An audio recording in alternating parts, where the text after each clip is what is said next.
To assemble the Borrowler stick, first, the universal smartphone holder is expandable to fit different phone sizes. Attach the smartphone holder to the universal joint, tightening it up to the thumb nut.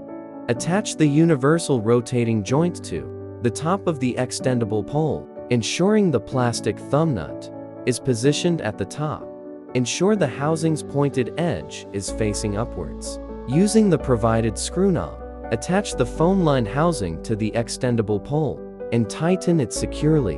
When inserting your device into the Borrowler stick's cushion housing, ensure the LED is visible when looking from above. Align your Borrowler device evenly within the housing during insertion.